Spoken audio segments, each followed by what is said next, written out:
No hei, täältä parvekkeelta taas. Tuli näyttää, että kyllä täällä vaan vieläkin kukitaan.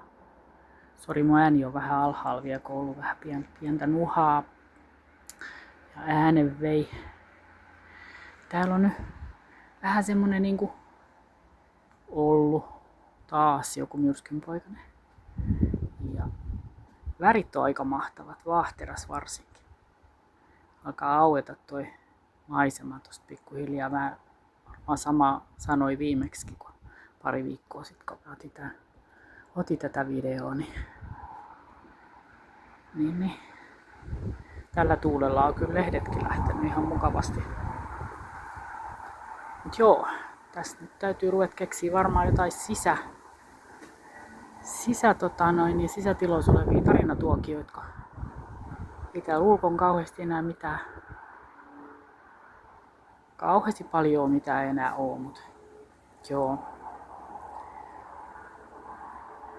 Eihän mulla muuta. Komeet on kukat edelleen. Palataan.